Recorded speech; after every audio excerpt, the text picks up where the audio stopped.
And my name is Anthony Nathaniel, and today I'll be giving you a complete summary of all that happened in your JAMB literature text or your JAMB English text for the year 2022, and which is the life changer. So in the description of this video, I will also be adding some things related to the book, some major events in the book, and some other things. So check the description of this video for more information about this summary.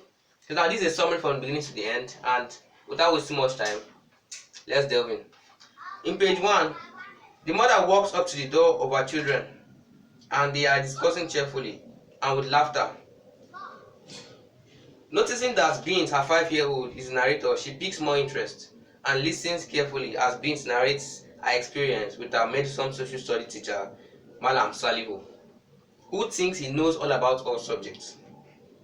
Beans hesitantly attempts his question about what good morning in French means and turns his subsequent answer, which is "that's very good," into her question. Unable to answer her question, Malam Salihu goes to call the senior class French teacher, who provides an answer, and the class cheers Beans on for her courage. Beans tells her sister happily that she got them, as her mother, not able to contain her laughter, enters the room. She does so to ensure that they obey simple hygiene and to maintain good relationship with them. Page 3. Umi taught by her grandmother that whatever you taught a child would be like a writing on your wall that couldn't be erased when dried. She goes to sit between Bint and Jamila, who call their parents mom. On the contrary, her eldest child, Omar, prefers to call her mom. She asks them to give Mr. Salihu a break since he's humble enough to admit his mistake. She continues that some teachers would even stick to their ignorance, and Beans replies that that wouldn't be fair. Page 4. Beans opines that teachers behave as if they know all, ignoring the fact that Oda is also a teacher. Umi doesn't even mind that because to her it provides spontaneity to their discussions. Just as the conversation continues, there's a knock on the door and Omar, in excitement, jumps in and gives Umi his admission letter. He has been admitted into Ahmadu Bello University to study law at the Congo campus. Page 5. Omar has made an achievement because his father also wanted to study law, but Providence had him study accounting. Omar says that his siblings should call him my learned brother because his friends at school call themselves my learned colleagues. Tima taunts him because of this, and after some jovial exchange, Umi blurts out that they would have a celebration when their father returns. The children become eager about this. Page 6. Omar asks that he be the first to disclose the news of his admission to his father. He adds that his father had previously promised to give him a smartphone, Android phone, in opposing to his present phone, which is a touchlight. Tima again objects to this and they argue. Umi lets them argue for some time before ruling that all decisions will have to wait till their father, the owner of the house, returns. Umi feels the heat in the room and just remembers that they hadn't had electricity for 2 days. She is just about to tell them to go outside and sit under the mango tree when Jamila snatches the words from her mouth. Outside, on getting outside, there are chairs already which Bint and Jamila are cleaning. Page 7. Bint tells her mother that she wants her to get her zobo. Omar replies that he can buy zobo for everyone, and Tima disbelieves him.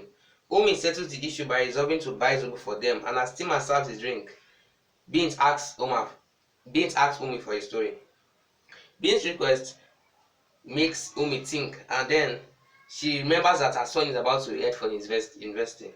Page 8. Umi decides that she would let the story come naturally, but for the moment, she asks Omar how he got his admission without anybody's help. Omar starts by praising his effort by saying that they are by no means a small feat. Tima again taunts him and they argue, and he compares himself to those who cheated and said he will wait for her own examination. 9. Omar is hot and Tima lets him be.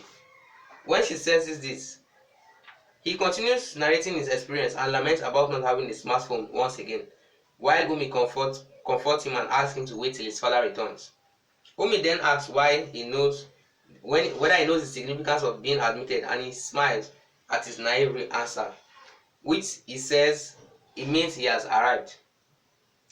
She lays it to mean that it is a life changer. Oma asks how it changes one, and Tima replies that it changes the person. However, Umi proceeds to explain to them how her admission changed her life. Page 11. Umi begins to narrate her school experience. Her father wanted her to marry before her graduation, but her husband decided that it would be wiser for her to get married even before her registration. And when she entered school, she later saw for herself that the carefree attitude of everyone in school. The students and teachers also dressed in any clothes, and she also pointed out that the way ladies in the university dress leave little to the imagination. Page 12. Umi describes Salma as a tall, slim, and busty young lady who was always wearing sexually provocative dresses. The men ogled her, while other married women like her often ignored her. At the registration queue, Salma was complaining about the delay of the lecturer to attend to them. Page 13. Salma was busy complaining about lecturers to a young man who was talking to her on the queue. She claimed that bribing the lecturer would let him attend to them. The young man then asked the rest on the queue to let her go in so that they could proceed, to which they all agreed. 14. Suddenly, a young man carrying a duster called John emerges from the office and, to the surprise of all, hands the office key to the young man who Salma is talking to. He asks the young man if there's something else he would like to do for him, and the latter replies no, but he advises the cleaner to make his work faster. The cleaner apologizes and leaves quickly, while the young lecturer asks the students to be orderly. Salma, meanwhile, is fidgeting and speechless. 15. Umi does not meet Salma again until months into the semester. Meanwhile, when she goes to retrieve her matric number, she meets a female secretary who tells her to go into an office where she sees the HOD. She notices his tribal marks. Then, when she notices his endearing salutation and greeting, she becomes apprehensive. She does not sit until she is told to, a demonstration of her etiquette. Page 16. Umi notices the name Samuel Johnson on a name pennon on his desk, and he asks her name, and when he offers her a drink, she becomes on her guard, remembering the things that Samuel had alleged about lecturers. Mr. Samuel Johnson comes over to sit with her on the sofa, and he compliments her on her dressing. She begins to feel uncomfortable because she is very modest in her dressing. 17. As Mr. Samuel adds that Umi is better than he had imagined, Umi becomes confused and immediately wants to leave his office. When he persuades her to use his toilet when she said she is feeling pressed, she reluctantly goes into his toilet and pretends to actually use the restroom. When she returns, she resolves to leave Samuel's office with or without her matric number. And Mr. Samuel, as if reading her mind, hands it over to her and prays that as she is the first in the matric number, she will be the first in everything, which she replies amen hesitantly, and she leaves. Still, Mr. Samuel sends his secretary after her that she would have to proceed to the 100 level coordinator to further her registration. Page 18.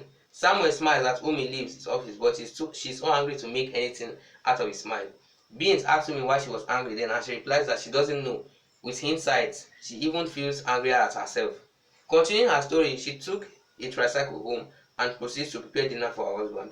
When her husband arrives, she tells him, and though he tells her first that one couldn't be sure with people these days, and then she tells him her experience with Mr. Samuel Johnson in her registration that day.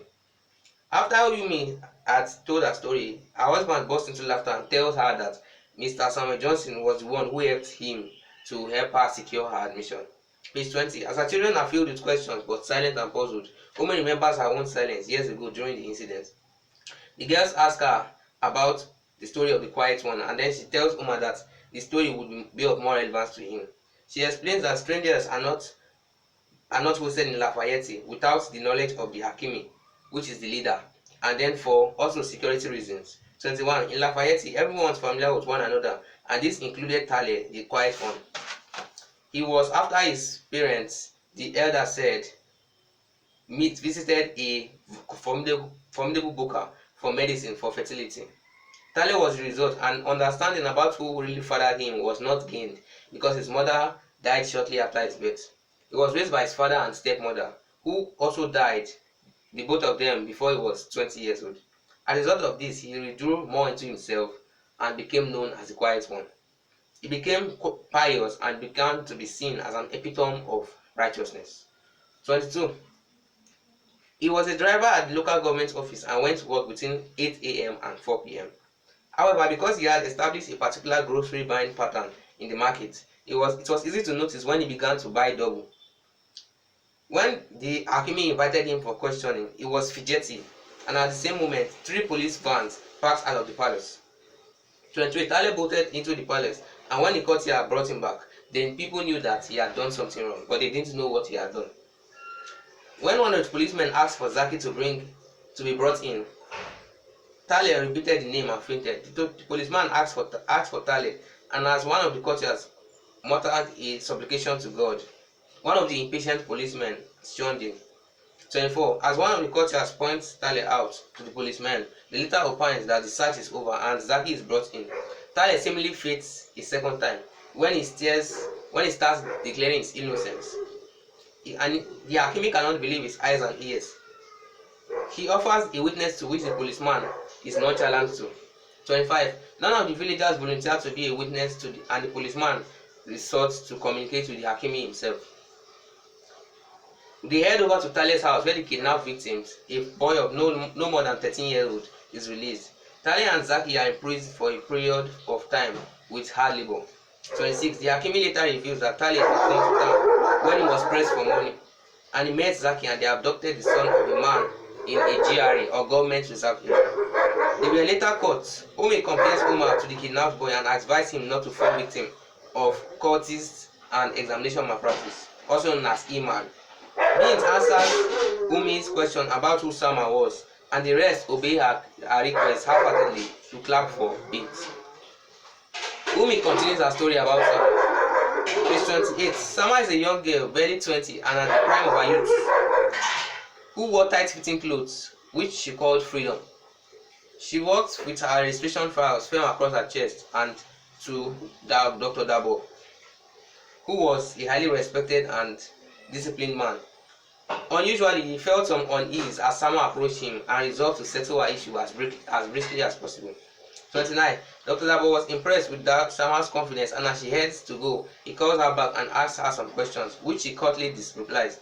Then he says he wants to know her more intimately. 30. Sama rudely and angrily chastises Dr. Dabo and leaves his office, leaving him embarrassed and pained. Dr. Dabo silently prays and hopes that she doesn't talk about their discussion. 31. Sama finds that she doesn't take after any of her roommates in the hostel. They were Tomiwa from Ibadan, Ngozi from Umueze in Imo State, and Ada from Benue State, or the Middle Belt, which she prefers people calling her place of origin.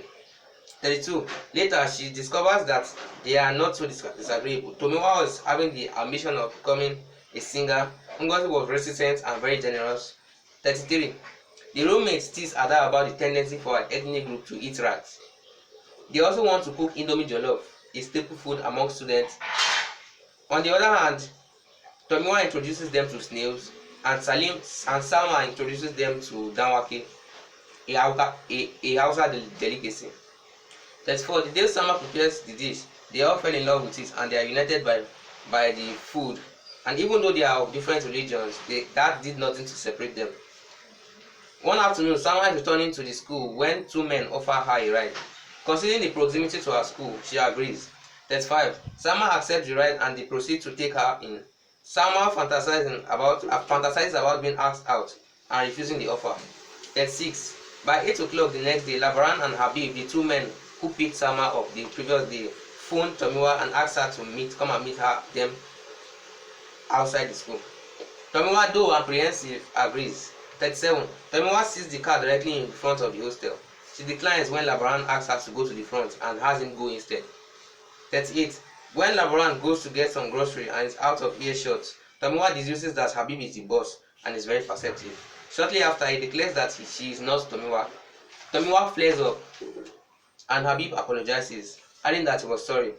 39. Habib asks Tomiwa how she ended up in his company and his car, and she explains that Sama did not feel like handing him her number, so she handed him hers. Tomiwa. After some chat, he asks her if she knows him, and in her element, she declares that she does not like politicians. 40. Tomiwa asks that she doesn't judge people at all based on their affiliations. Habib laughs excitedly when she tells him that there's still hope for their friendship. He hands her 50,000 naira and tells her 20,000 is for her, while 10,000 is for each of the rest of her roommates. When Labaran arrives with the provision, Tomiwa is very grateful. For this one, Tomiwa comes with all the gifts and they shout in excitement. Sama is a little feeling bad because she feels she met Habib and Labaran first. 42. The roommates have an argument about sharing the gifts and they take it out on one another. There's a knock on the door and everyone goes quiet. 43. They proceed to eat the roasted meat and chicken that Tomiwa brought, and when unable to finish it, they resort to put it in Ngozi's fridge. Ngozi admonishes the rest to settle their arguments and asks that the two men would soon begin to act for their pound of flesh. In her mind, Tomiwa rebukes Ngozi. 44. Sama asks for when Habib and Labaran will be coming again. Everyone is surprised. She resolves to date Labaran, who is, to her dismay, Habib's driver, but childhood friend. The incident turns out to strengthen their friendship. 45. The four friends were highly performing students who were sure to graduate with at least lower second class upper. Beans whispers that she doesn't see how Sama's relationship with men warranted her to leave the school, and Umi proceeds to tell her why. 46. Sama and the others considered moral philosophy as one of the easiest papers, so Sama seldom went to classes, and at the end of the day she was surprised at the questions of the examinations.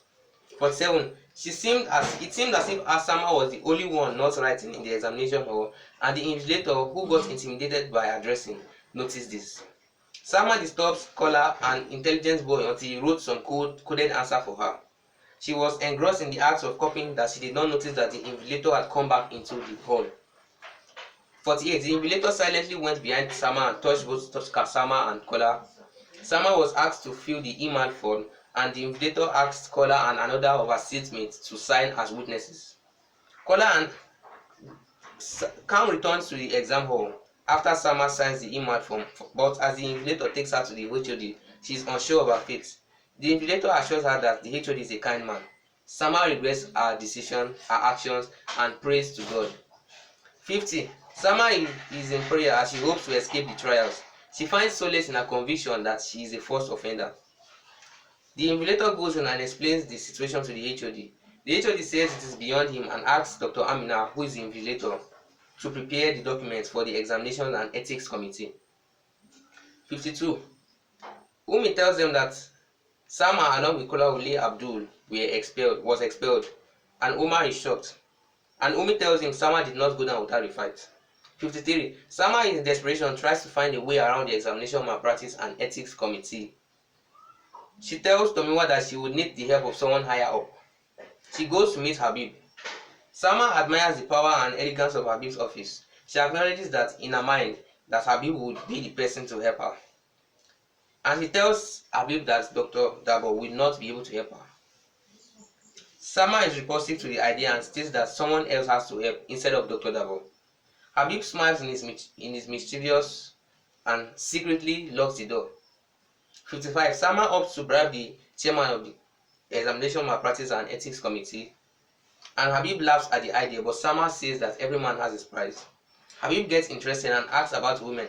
He wants something in return for the money she's asking for, which is 200 to 300,000 naira. 56. Habib outwits Sama and she receives the money after Habib has had his price, but she is reluctant to give it to the chairman directly. So she goes through a member of the committee, and the chairman fixes a rendezvous or a place with her to meet her, and Sama declines to sleeping with him, but he opts for money. Sama declines giving him 200,000 but offers him 100,000 and asks him his name, and after a little conversation he says his name is Mohammed Kabir. She parts with him after declining a hug and giving him a handshake instead. 58. Sama is shocked when she is before the committee. Dr. Kabir and the other member of the committee were not part of the committee. She begins to cry when she realizes that she has been duped, and she reveals in agitation that Scholar Ole Abdul gave her the cheat notes. She regrets it a little bit later, but she decides that since no man except her father had ever treated her for her essence, including Kola Wole, she decides to have her revenge. 59. Sama determines and she discloses all Kola Wole's involvement. 60. Sama is asked to go and she leaves the committee, managing to muster some of her dignity. Omar asked Umi what Sama meant when she said Dr. Kabir would pay. 61. Mohammed Kabir, who helped Sama, is an ordinary lab technologist, friendly with everyone in spite of his reclusive nature. 62. Labaran goes to gain information about who it was that duped Sama. He tells Habib that he intends employing the service of Zaki, who got arrested with Taleh. Habib is not comfortable with the idea due to the ordeal he went through because of Zaki. 63. Zaki is eventually contacted to do the job and he traces Kabir to one of the joints where he gambles. Contrary to the expectation of all, including himself, Kabir decides to leave the gambling table before the game is over. 64. The Katagi, the leader of the gambling group, sends a thug named Gumuzu to follow Kabir, and Zaki follows from a safe distance. Gumuzu tackles Kabir and Kabir is shocked. Gumuzu is more shocked when he sees Zaki because he thinks that Katagi has sent another thug to after him. He runs away when Zaki proves to be stronger. 65. Zaki launches and beats Kabir up and threatens him and then retrieves the money from Kabir. He retrieves 300,000 naira from Kabir after beating him up. He gives the money to Labaran, who gives him Zaki 50,000 naira, and out of the 3,000 naira, and he takes the rest. 66. Labaran tries to justify his act of not giving the money to Habib for 3 reasons. Number 1, he does so because Habib was a honorable and probably did not need such a paltry sum of money. Number 2, Habib would not be able to know if he collected any money or not. Number 3, he was sure that Habib gave Sama the money for something in return. Omar replies that there is so much injustice in the world when he realized that Habib might have gone scot-free.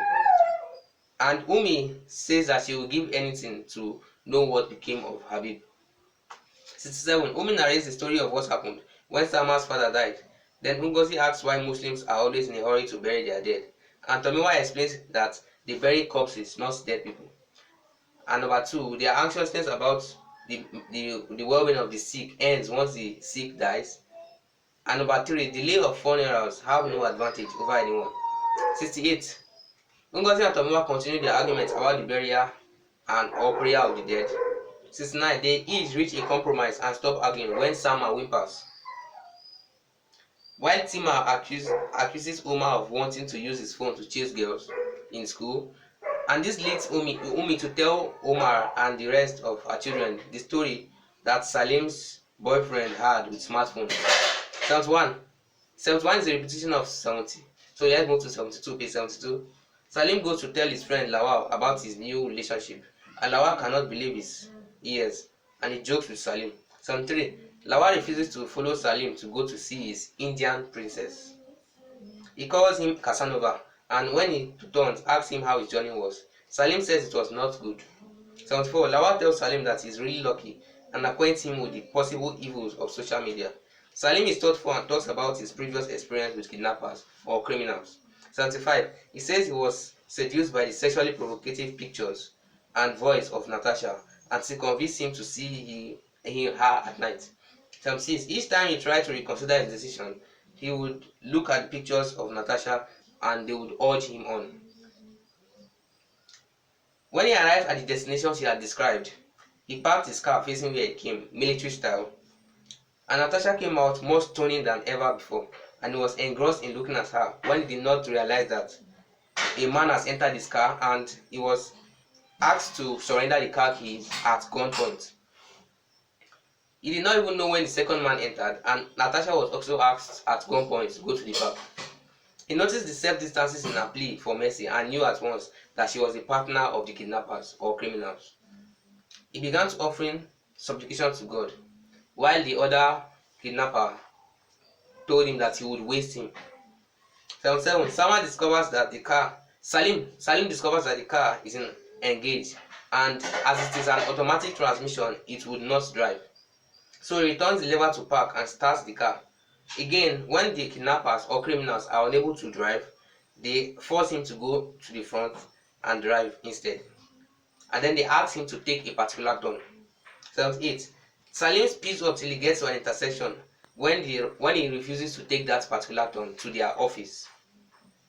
And when he stopped, he realized that the robbers and everyone in the car had jumped out of the car. Lawal said he was really a wonderful guy because he had the heart to engage in another social media dating after his experience. 78. Salim kept his promise not to repeat the social media dating act, and shortly after, he gets engaged to Salma. Finally, Umi and her children resolved to wait until daddy, when they will all tell him about Umar's admission to school.